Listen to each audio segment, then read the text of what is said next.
Your life as a wildland firefighter at every level. Level 1 begins the rookie. The main character is introduced as 19 years old. He grows up in a small mountain town. Every summer, smoke can be seen in the distant mountains. He never imagines that wildfire smoke will one day become his profession. His uncle is introduced as a former Type 2 hand crew firefighter. His uncle tells him that the Forest Service is hiring. His uncle explains that the pay is decent. His uncle says the fire season is relatively short. The young man realizes he needs money for school. He also feels the need to move on from staying in his bedroom with no direction. On a Tuesday night, he submits his application online.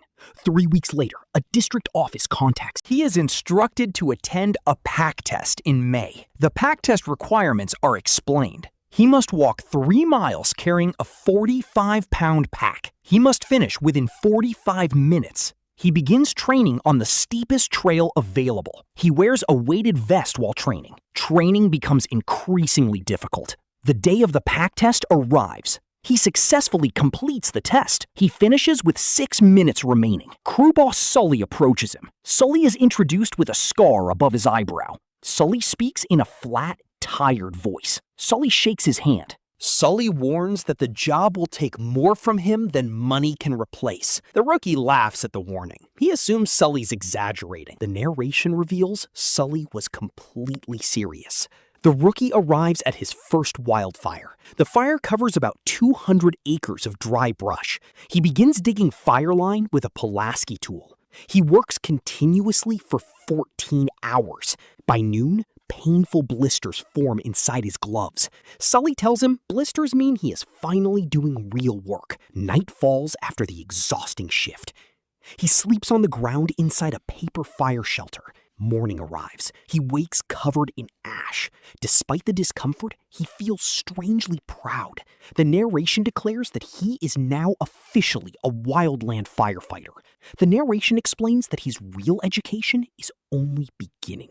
Level 2 begins. The hand crew. He spends his first full season on a 20-person hand crew. The crew cuts and clears brush ahead of advancing flames. They build fireline using hand tools. The brutal heat makes every task exhausting. The repetitive nature of the work wears everyone down. The crew hikes deep into terrain that vehicles cannot reach. He carries 50 pounds of equipment. The difficult hike continues for miles. His legs begin cramping during steep climbs. His lungs burn while descending through heavy smoke. He starts learning the behavior of wildfires. He learns how dangerous crown fires can be. He realizes crown fires move faster than people can run. He learns what a spot fire is. A spot fire jumps over the fire line. The new fire starts somewhere completely unexpected. He learns to constantly watch the wind. The narration explains why the wind can be deadly. One afternoon, the wind suddenly changes direction. The crew boss immediately orders everyone to deploy fire shelters. The rookie has never deployed a shelter outside training. His hands shake as he opens the foil shelter package. He climbs inside the fire shelter. He presses his face against the dirt. The roaring fire sounds like a passing train. He counts his heartbeat to stay calm. 4 terrifying minutes pass. The wind shifts once again. The fire changes direction. The immediate danger passes. He crawls out of the shelter. He remains visibly shaken. He says nothing to the rest of the crew. That evening, he uses a payphone. He calls Maria. Maria is introduced as his high school girlfriend. The narration explains they stayed close after school. He tells Maria the fire was routine. He deliberately hides the shelter incident. He does not want her to spend every summer worrying. Maria tells him she is proud of him. The phone call ends. He stands alone beneath the night sky. He stares at the stars for a long time. Level 3 begins. The sawyer. He becomes certified to operate a chainsaw on the fire line. The narration explains that being a sawyer is a dangerous specialty. He learns that sawyers remove burning trees before they fall on firefighters. He learns to judge a tree's natural lean before cutting. He learns to recognize hollow and unstable trees. He learns the sound a tree makes just before it falls. A quiet saw partner named Deacon is introduced. Deacon watches his back while he works. He returns the same trust by protecting Deacon during every cut. The narration explains that mutual trust becomes the foundation of their job. The main character is now 22 years old. He earns $19 an hour plus hazard pay. A severe fire season significantly increases his earnings. He deposits half of every paycheck into savings. He and Maria get married in October. Their wedding takes place in Maria's parents' yard. Maria's father asks if firefighting is really as dangerous as it appears. He downplays the danger, saying it is mostly hiking and wading. The narration reveals that his answer is not entirely truthful. Maria's father quietly senses the truth. The following spring begins. He attends his first fatality briefing. The crew learns that another Sawyer has been killed. The fatal accident was caused by a widowmaker limb. He never personally knew the firefighter who died. Even so, he immediately understands exactly how the accident happened. The tragedy stays in his mind. Every time he starts his chainsaw, he remembers that fatal briefing. Fear becomes a permanent companion. The fear never stops him from doing his job. Instead, it quietly follows him on every assignment. Level 4 begins. The Squad Boss. He is promoted to lead a squad of 5 firefighters. Their safety becomes his responsibility. Each morning, he briefs the squad before hiking into the fire. He carefully studies the weather. He evaluates the available fuel. He analyzes the surrounding terrain. He decides when a location feels too dangerous. The narration explains that one wrong decision could burn over his entire squad. He begins carrying that responsibility constantly. The emotional weight follows him away from the fire line as well. He is now 25 years old. Maria gives birth to a son. The baby is named Eli. He is assigned to a wildfire in another state during Eli's birth. He receives the baby's first photograph. He views the picture on a cracked satellite phone screen. He misses Eli's first 3 weeks of life. He convinces himself that the overtime will secure Eli's future. The narration suggests he only partly believes that. That fire season becomes the worst he has experienced. A massive mega-fire erupts. The fire grows to 90,000 acres in less than a week. His squad works 16-hour shifts. They continue working for 21 consecutive days.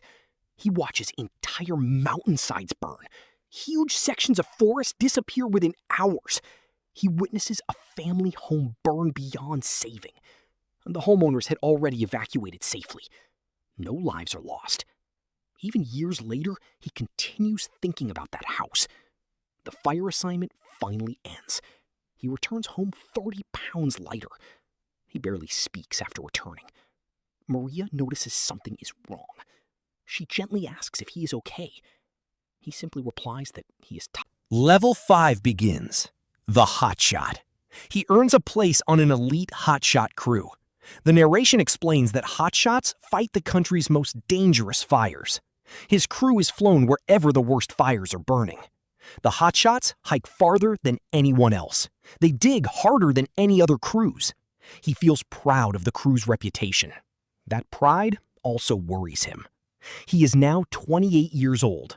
Years of firefighting begin taking a physical toll. His knees ache during every downhill hike. His back locks up after sleeping on the ground.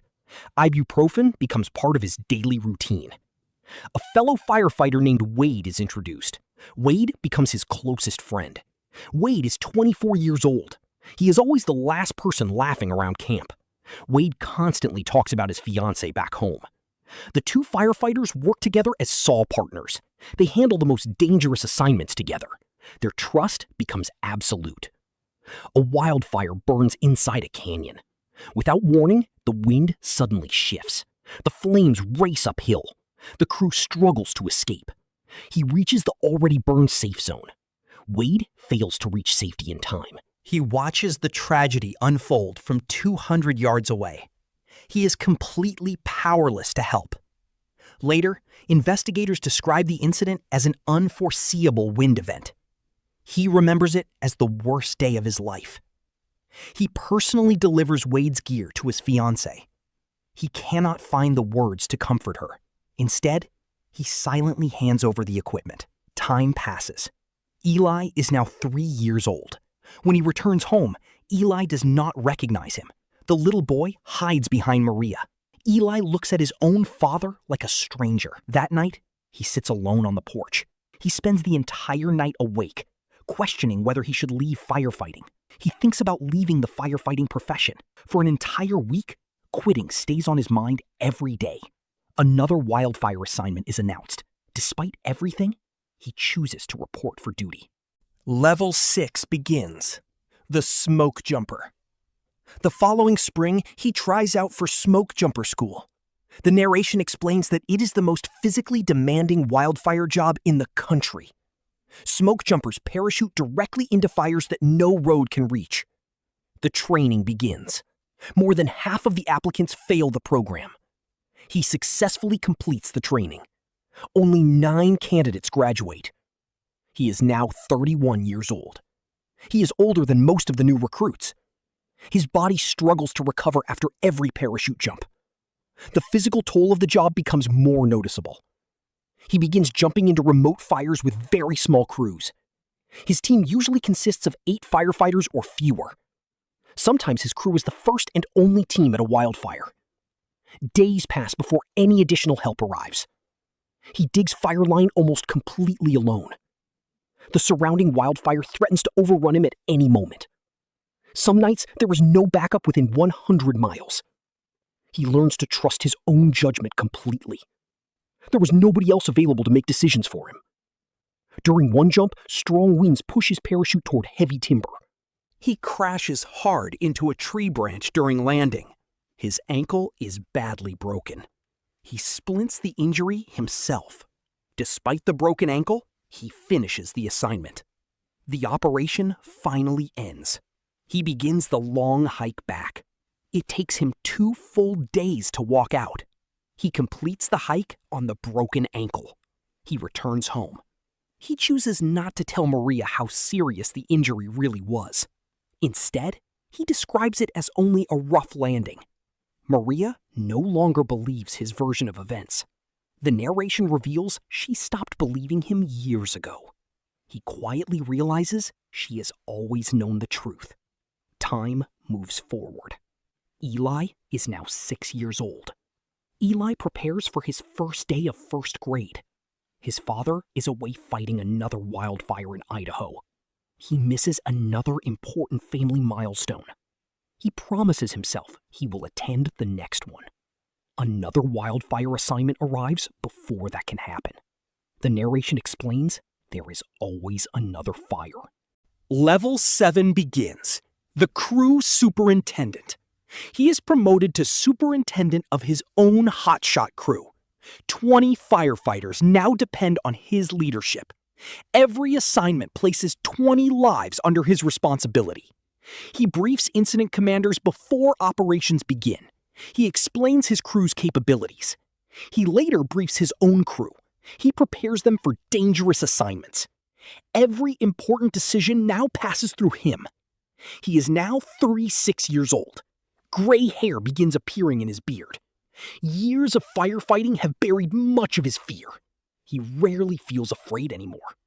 He questions whether this is true mastery. He also wonders if it is simply emotional numbness. The narration leaves the answer uncertain.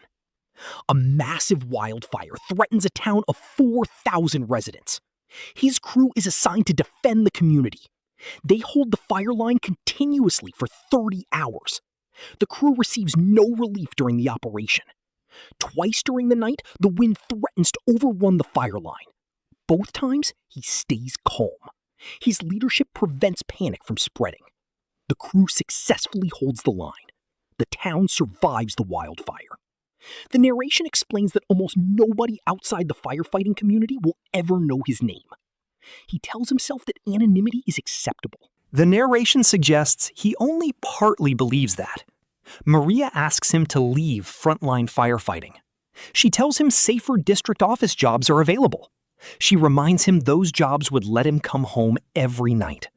She reminds him Eli needs his father. He promises Maria he will stay only one more season. The narration reveals he has repeated that promise for 4 consecutive years. Level 8 begins. The Incident Commander. He earns certification as a Type 1 Incident Commander. His responsibilities expand beyond leading a single crew. He now manages entire wildfire complexes. Thousands of firefighters from many agencies work under his command. He coordinates budgets, logistics, and operations. He also manages media briefings and political responsibilities. He rarely handles firefighting tools anymore. Instead, radios and maps become his primary equipment. He is now 42 years old. His hands have become steadier reading maps than operating chainsaws. He briefs governors and mayors inside command trailers. He now sends other people's children into dangerous fires. The responsibility feels heavier than risking his own life ever did. A firefighter dies after being struck by a falling snag. He never personally knew the firefighter. Even so, the firefighter's name stays with him forever. He personally writes a letter to the fallen firefighter's family. The narration reveals he has written letters like this before. The letters never become easier to write. He now spends most of the year at home. The narration notes that he is technically home more often. Eli is now 14 years old. Eli plays baseball. His father rarely attends the games. Maria has built a career of her own. Her life has become separate from his firefighting career. Some evenings, the family sits together for dinner. He has very little to say. He realizes his family functions well without him. The thought quietly weighs on him. He continues thinking about it long afterward. Level 9 begins. The Consultant. He retires from Agency Wildfire Service. He is now 50 years old. Years of punishment force his knees to make the final decision. The narration explains that wildfire never truly leaves someone who has lived it. He begins working as a wildfire consultant. His clients include utility companies. He also consults for insurance companies. He evaluates wildfire risks around power lines. He assesses the dangers facing new housing developments. After major fires, he flies into disaster zones. He arrives only days after the flames have passed. He walks through landscapes reduced to ash. Entire towns have disappeared. He prepares detailed wildfire assessment reports. His reports determine where rebuilding can safely occur. His consulting income is far greater than his old government salary. Despite the money, the memories continue haunting him. The work follows him into his sleep. He is now 53 years old. Eli has turned 21. Eli studies in a city far away from the forests. Eli occasionally calls his father. Most conversations begin with Eli asking how he is doing. For the first time, he gives short but honest answers. He and Maria are still together. Many people are surprised their marriage survived. Some days, he is surprised as well. He wonders what kept them together. He believes perhaps neither of them chose to let go. Another consulting assignment begins. He investigates a wildfire that claimed 12 lives inside a canyon. He walks alone across the burn scar. He discovers personal belongings buried in the ash. He finds a child's shoe. He finds a wedding ring fused onto a doorknob. The heartbreaking discoveries leave a lasting impression. He completes the technical report. He drives home in complete silence. Level 10 begins. The Old Timer. He is now 61 years old. He is mostly retired for good. He lives outside the same small mountain town where he grew up. Even now, he can smell wildfire smoke before he sees it. The narration explains that decades of experience sharpened that instinct. During difficult fire seasons, he volunteers with the local fire department. He trains rookie firefighters. Most of the rookies are less than half his age. He teaches them how to pass pack tests. He trains them in safe chainsaw technique. He shares fewer words than Sully once shared with him. He has learned that some lessons cannot be taught through conversation. Only smoke and experience can teach them. His thoughts drift back to Wade. He remembers his fallen friend often. He also remembers the house he could not save. The image of the child's shoe in the ashes returns to him. He reflects on every family moment he missed because of wildfire seasons. He realizes he does not regret the work. At the same time, he is unsure whether pride is the right word. He accepts that firefighting simply became the shape of his life. Time moves forward once more. Eli returns to visit. Eli brings his own 2-year-old daughter. The little girl happily toddles across the porch. She chases a playful dog. The dog easily stays ahead of her. He watches his granddaughter with quiet happiness. He reflects on how quickly life passes. Somewhere else in town, another young man begins his own journey. A 19-year-old fills out a wildfire firefighter application. The young applicant was inspired by stories from his uncle. The uncle once served on a hand crew years earlier. The young man knows nothing about deploying fire shelters. He has never experienced writing condolence letters. He has no idea what sacrifices the profession will quietly demand. The narration says he will eventually learn. The narration concludes that every firefighter learns those lessons. The story ends with the cycle continuing for the next generation.